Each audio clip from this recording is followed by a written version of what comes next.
도로 위를 달리는 수많은 트럭들. 우리는 보통 이 운전자분들을 자기 트럭을 가진 사장님이라고 생각하잖아요. 그런데요, 법의 눈으로 들여다보면 그 현실이 생각보다 훨씬 더 복잡합니다. 왜냐하면 계약서에는 분명 사장님이라고 되어 있는데 실제 일하는 걸 보면 거의 회사원처럼 일하는 분들이 정말 많거든요. 자, 오늘 한국 물류와 건설 산업의 아주 오랜 관행이죠. 이 지입제에 숨겨진 법적 진실 속으로 한번 깊숙이 들어가 보겠습니다. 이 지입제라는 시스템, 딱 들어보면 이거 양쪽 다 좋은 거 아니야? 싶죠? 회사는 차량 구매나 유지 보수 같은 큰 비용 부담을 덜 수 있고 차주분들은 복잡한 허가 절차 없이 바로 시장에 뛰어들 수 있으니까요. 서로에게 이득인 것처럼 보이는데 하지만 바로 이 구조가 오늘 우리가 파헤쳐볼 모든 문제의 시작점이 됩니다. 그래서 오늘 우리가 던져야 할 핵심 질문은 바로 이겁니다. 계약서에 프리랜서라고 도장을 찍었어요. 그런데 매일의 업무 현실이 사실상 직장 생활이랑 다를 게 없다면 과연 법은 이 사람을 뭐라고 볼까요? 개인 사업자일까요? 아니면 우리가 아는 그 노동자일까요? 네, 바로 여기서부터 계약서에 적힌 글자란 실제 일하는 현실 사이에 엄청난 차이가 생기기 시작하는 거죠. 이 간극이 어떻게 법적 분쟁으로까지 이어지는지 지금부터 자세히 한번 살펴보겠습니다. 바로 이 간극 사이에 있는 분들을 우리가 특수형태 근로 종사자, 줄여서 특고라고 부르는데요. 법적으로는 사업자도 아니고 그렇다고 완전한 근로자도 아닌 말 그대로 법의 회색지대에 놓여 있는 셈입니다. 이분들은 전통적인 고용관계의 틀에 딱 들어맞지가 않아서 그동안 법적 보호의 사각지대에 놓이는 경우가 많았어요. 그리고 바로 이 문제가 최근 법원에서 아주 중요한 쟁점이 되고 있는 겁니다. 여기서 진짜 흥미로운 점이 하나 있는데요. 한 명의 지입차주가 법적으로 근로자인지 아닌지에 대한 답이 그냥 예 또는 아니요 이렇게 딱 하나로 정해지지가 않는다는 겁니다. 왜냐하면 어떤 법으로 판단하느냐에 따라서 결과가 완전히 달라질 수 있거든요. 크게 두 가지 법이 각기 다른 잣대를 들이댑니다.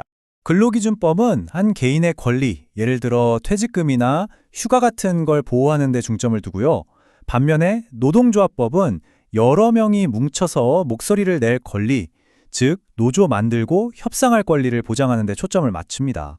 그런데 최근 법원의 추세를 보면요. 이 노동조합법상의 근로자 개념을 근로기준법보다 훨씬 더 넓게 인정하고 있어요. 이게 바로 기업 입장에서 정말 중요하게 봐야 할 변화의 핵심입니다. 자, 이 표를 보시면 진짜 재밌는 게 법원이 뭘 보는지 알 수 있어요. 법원은요, 이 사람이 자기 트럭을 가졌는지, 사업자 등록증이 있는지 이런 형식적인 것보다 실질적으로 얼마나 회사에 묶여서 일했는가 이걸 봅니다. 예를 들어서 회사가 실시간으로 카톡으로 업무 지시를 내리고 출퇴근 시간을 정해준다? 그러면 계약서에 뭐라고 써있던 근로자로 볼 가능성이 확 올라가는 거죠.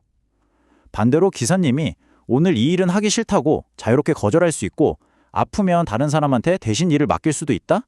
그러면 사업자로 볼 가능성이 퍼지는 거고요. 자, 그런데 노동조합법으로 오면요. 이 기준이 훨씬 더 넓어집니다.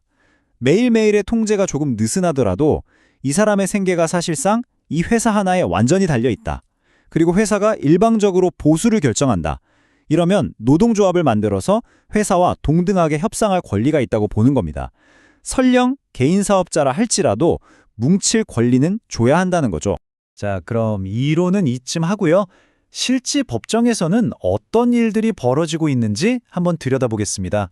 최근 몇 년 사이에 나온 아주 중요한 판결들이 법의 흐름을 어떻게 바꾸고 있는지 구체적인 사례를 통해 직접 확인해 보시죠.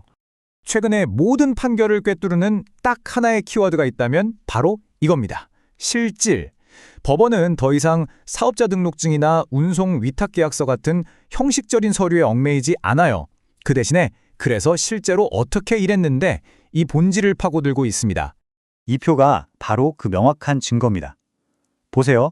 대형마트 배송기사처럼 회사가 정해준 유니폼 입고 정해준 경로로만 다녀야 하는 식으로 회사의 시스템에 완전히 편입돼서 일하면 근로자로 인정받습니다.